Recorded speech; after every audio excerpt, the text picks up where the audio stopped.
Baiklah, acara berikutnya adalah uraian dan penjelasan surat Ali Imran ayat 2 dan 3, baik makna maupun gramatikalnya oleh Ibu Yu Hernawati yang mendampingi Ustadz pada pagi hari ini.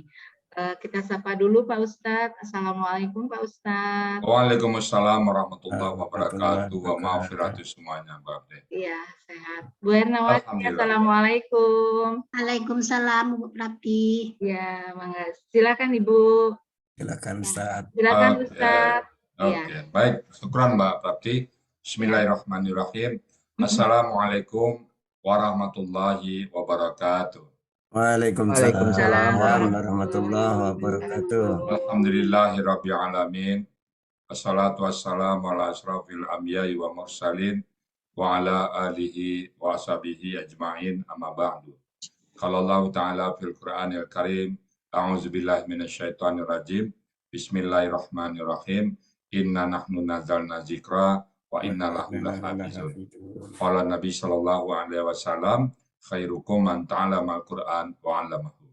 Qala Nabi aidan, iqra'ul Qur'an fa innahu ya'ti yaumal qiyamah syafi'an li ashabi. Sadaqallahul azim wa sadaqa nabiyul karim wa nahnu ala zalika minasyahidin wa syakirin. Alhamdulillahirabbil alamin.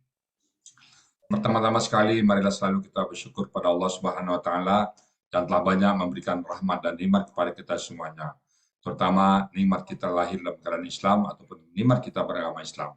Satu-satunya agama yang diridai oleh Allah Subhanahu wa taala. Alhamdulillah, itu sudah kita dapati. Kita bersyukur dan kita akan jaga nikmat Islam ini.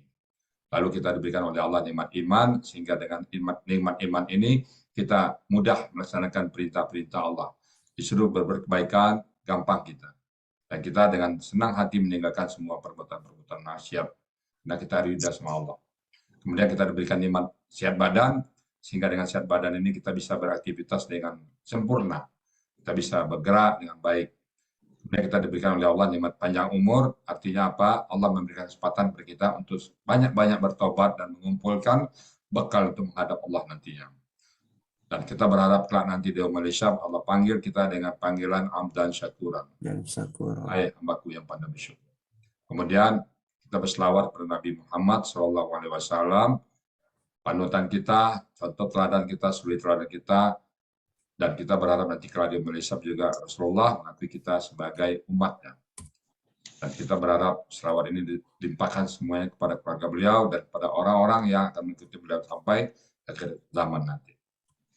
Baik Bapak Ibu sekalian, pada pagi ini kita membahas surat Ali Imran ayat 2 dan 3 yang saya akan didampingi oleh Bu Yu Hernawati. Saya sapa dulu. Assalamualaikum Bu Yu Hernawati.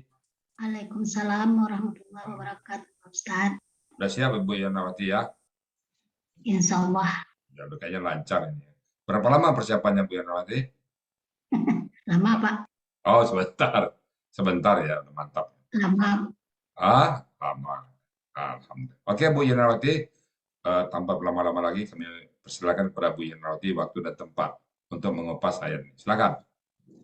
Assalamualaikum warahmatullahi wabarakatuh. Waalaikumsalam warahmatullahi wabarakatuh.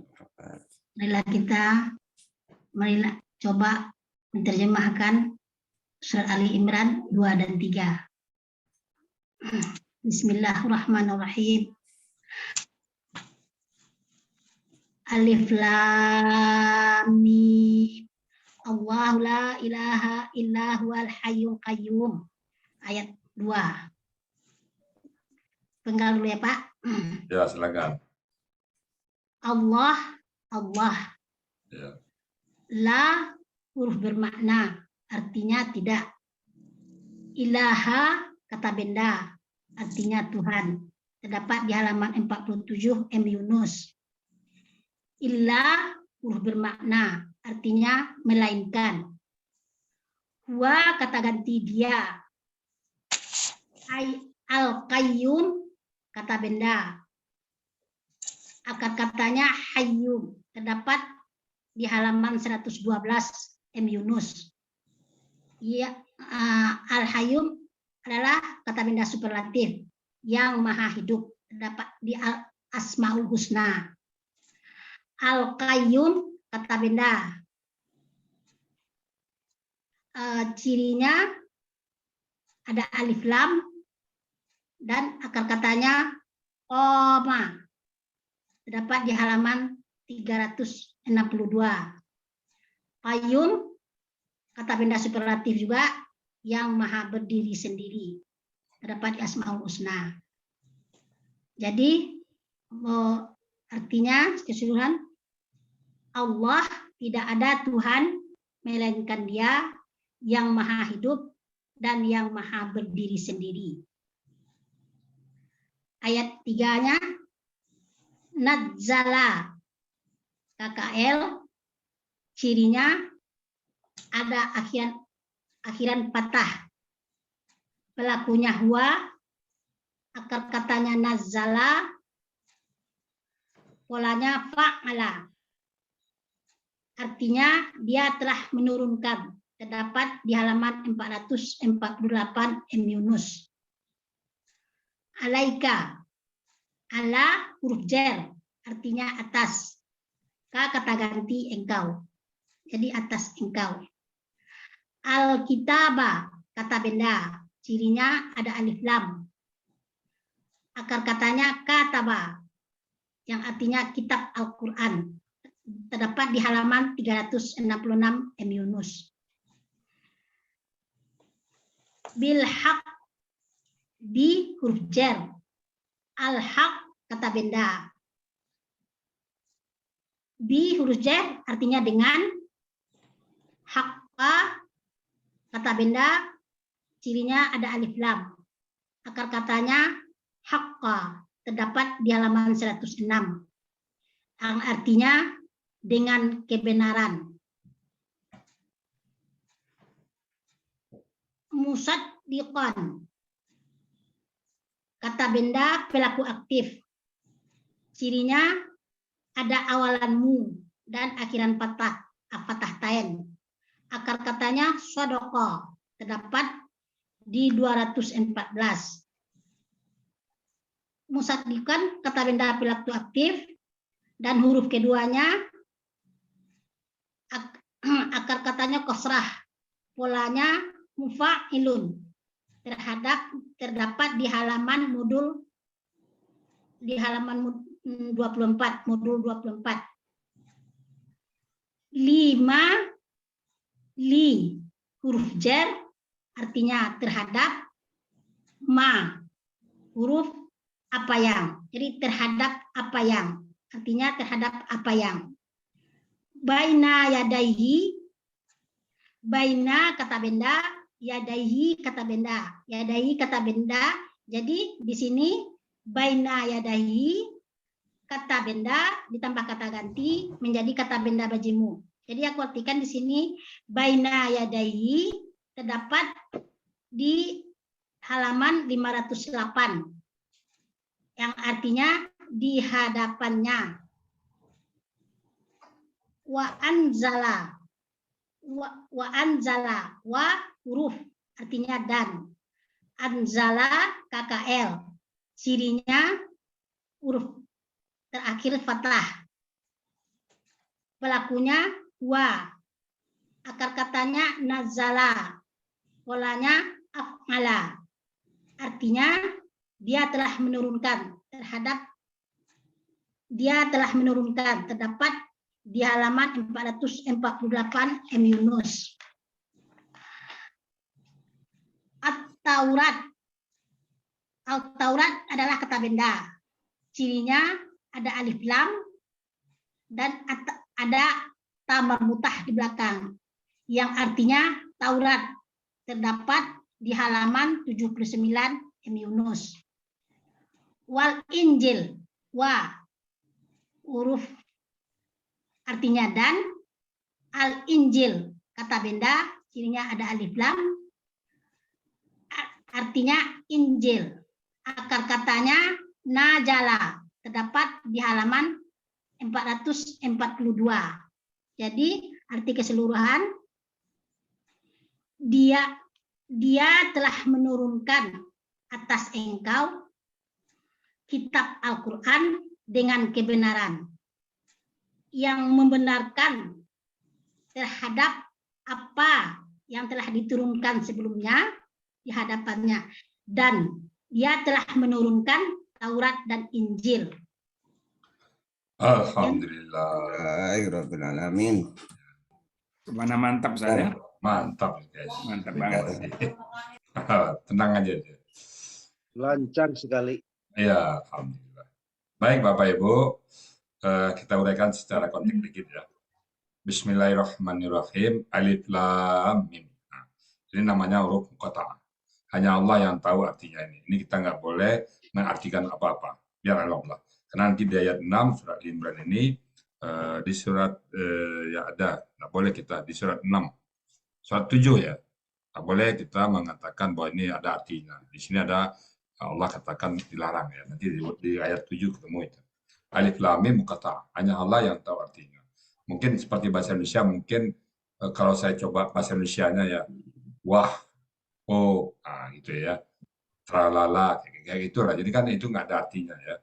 Tapi mungkin ini ada artinya. Allah yang tahu nanti. Nah, saya kalau ketemu alif lam mim, alif lam ra, kaf ain sad, nah, nanti di surga mungkin Allah tahu katakan ini loh artinya yang lebih hebat lagi ya. Sekarang biarlah seperti ini dulu ya. Tersimpan keingintahuan kita tentang alif lam mim ini. Banyak tuh alif lam mim, alif lam ra, kaf ain sad, Toha, Yasin, semua itu adalah huruf-huruf muqatta'ah yang hanya Allah yang tahu artinya. Berikutnya, Bismillah. Allahu la ilaha illa huwal hayyul qayyum. Allah, tauhid ya. Allah tidak Tuhan melainkan Allah yang hayyun, maha hidup, lagi maha berdiri sendiri, kokoh. Allah tidak perlu hidup dari orang lain. Kita hidup, perlu makan, kita hidup, perlu minum, perlu pengobatan dan sebagainya. Allah tidak perlu. Allah maha hidup dia hidup sendiri. Nggak akan ada yang pernah membantu Allah. Kemudian Al-Qayyum, berdiri sendiri, kokoh. Kita berdiri masih perlu. Kadang-kadang perlu tongkat, kadang perlu mungkin gip dan segala macamnya. Ada saatnya kita lumpuh. Jadi Allah tiada Tuhan melainkan dia yang maha hidup dan maha berdiri sendiri. Artinya apa? Allah tak perlu pertolongan. Kita yang butuh Allah. Di sini ditekankan oleh Allah. Kemudian nazala alaikal kitab bil haqq. Dia telah menurunkan kepada engkau wahai Muhammad sebuah kitab yaitu Al-Qur'an bil haqq. Di depan ada zalikal kitabul la raiba fi hudal lil muttaqin. La raiba fi. Tiada keraguan. Di sini ditekankan lagi bil haqq. Nanti surat Al-Kahfi ditekankan lagi alhamdulillahillazi nazala alaikal kitab bil. Tanpa kalau dalam surat Al-Kahfi sebentar saya tambah, itu dalam surat Al-Kahfi tanpa iwaja. Lihat surat Al-Kahfi itu senada semua bunyinya. Alhamdulillahillazi anzala ala abdihil kitaba walam iwaja. Tanpa bengkok sedikit. Nah, jadi dengan benar, dengan tak ada keraguan, nggak bengkok, dan yakin kita bahwa Al-Quran itu adalah kalimat Allah. Nazala alaikal kitaba bil haqqi. Kemudian musaddiqan lima baina yadayhi. Musaddiqan itu adalah kata benda pelaku aktif, tapi sebagai objek. Jadi dia Al-Quran itu membenarkan, apa istilahnya itu? Pembenar apa ya? Pokoknya perangkat yang membenarkan lima baina yadayhi. Apa yang ada di depan. Baina yadayhi itu artinya di depannya. Di depan orang ini kelimanya ada sebab nuzul nanti ya. Di depan orang-orang Yahudi. Di depannya itu apa? Di depan kamu apa? Taurat. Jadi membenarkan Taurat. Jadi mungkin ada asbabun nuzul nanti ya. Musaddiqan lima baina yadayhi, yang membenarkan. Jadi apa yang ada di Al-Quran, Pak, ada sebelumnya di Taurat, ada di Injil. Yang asli. Yang asli ya, bicara asli. Saya sering diskusi sama bapak-bapak ibu-ibu dengan kelompok Yahudi yang ya memahami Quran juga. Sering main diskusi. Itu kalau ada di dia, ada di kitab, ada di Quran. Dia cerita tentang Nabi Ibrahim, ada di kitab. Dia cerita tentang 10 perintah Tuhan, ada di kitab. Bahkan kita lebih, 10 Commandment itu ada di Quran. Bicara tentang apapun ada. Jadi kita Al-Quran membenarkan apa yang ada. Karena memang turunnya dari Allah. Semua kalau kita runtun, datang dari Allah semuanya. Begitu juga Injil. Injil kalau yang asli ya, kalau yang asli dia akan sama dengan. Makanya kadang-kadang mereka tuh menuduh kita, wah ini kamu niru kami ya. Karena yang datang belakang mencontoh yang di depan. Persepsi mereka. Padahal itu dari satu mata rantai yang jelas dari Allah Subhanahu wa taala. Kemudian wanzalat Taurata, dan dia telah menurunkan Taurat dan Injil. Nah, kalau Injil ini katanya dulu bisa dengar Injilion. Injilion itu adalah suara. Jadi tidak ada catatan-catatannya. Jadi makanya menurut mereka di orang Yahudi itu Injil itu tidak ada bentuk manuskripnya. Yang ada hanya bunyi-bunyian. Begitu selesai pula ajarannya itu. Itu menurut mereka ya. Walau kita nggak masuk ke sana. Saya hanya pernah mendengar dari suara mereka. Jadi Al-Quran membenarkan apa yang ada dalam Taurat dan apa yang ada dalam Injil. Membenarkan kita semuanya. Kenapa? Itu sama-sama dari Allah. Karena Taurat diturunkan kepada Nabi Musa, Injil diturunkan kepada Nabi Isa, dan satu lagi Zabur diturunkan kepada Nabi Daud. Semua sama. Dan banyak suhuf-suhuf yang lain. Semuanya adalah mentauhidkan Allah. Tidak ada satupun ayat-ayat situ yang suruh menyembah manusia. Semuanya adalah menyembah Allah. Maka diingatkan di depan, la Allahu la ilaha illa huwal hayyul qayyum. Allah tidak Tuhan melainkan Dia. Mengingatkan mereka bahwa jangan ada Tuhan selain daripada Allah. Karena mereka kadang-kadang menganggap Nabi Uzair Tuhan, ada lagi anak sapi Tuhan, ada lagi ini Tuhan dan sebagainya macamnya. Ada benda-benda lain selain daripada Allah Tuhan. Kita yakin, kita yakinnya bahwa la ilaha illa huwal hayyul qayyum. Nazala 'alaikal kitaba bil haqqi musaddiqan lima baina yadayhi wa anzala taurata wal injil. Bahwa dia telah menurunkan kepada Nabi Muhammad sebuah kitab Al-Quran yang membenarkan apa yang ada pada Taurat dan Injil. Jadi kalau ada nanti diskusi sama mereka, kok sama? Ya Bapak Ibu bisa menjawab karena sama sumbernya. Ajarannya satu, ajaran tauhid. Kadang mereka dulu, oh ini kan contoh, mereka mencontoh. Bagaimana mencontohnya? Zaman dahulu nggak ada WA, nggak ada Zoom. Tahun 1500 tahun yang lalu, jarak antara Madinah dan Palestina itu jarak jauh sekali. Gimana Nabi mencontoh ayat-ayat Taurat itu? Jaraknya juga lama sekali. Dari Nabi Musa ke Nabi Muhammad itu kurang lebih ada memperkirakan 3000 tahun. Bagaimana kok bisa sama gitu ya? Ada beberapa hal sama itu. Jadi jawaban kita apa? Karena sumbernya datang dari Allah Subhanahu wa taala yang mewahyukan kepada Nabi Musa, juga mewahyukan kepada Nabi Isa, dan mewahyukan kepada Nabi Muhammad Sallallahu Alaihi Wasallam. Nah, situlah kita yakin bahwa ini sumbernya sama. Baik Bapak Ibu sekalian, terima kasih kepada Bu Hernawati yang mumtaz pagi ini. Saya lihat mumtaz sekali, tenang sekali dia. Semoga Bapak-Bapak Ibu semuanya dapat mengambil pelajaran dari ayat ini. Demikian, Pak Prapti, kalau ada yang salah datang dari kami karena kami sedang belajar ya. Kalau yang benar semata-mata datang dari Allah Subhanahu wa taala. Kepada Allah kita selalu bertobat dan minta ampun dan berserah diri. Silakan Bu Prapti untuk Ya, terima kasih Ustaz ya.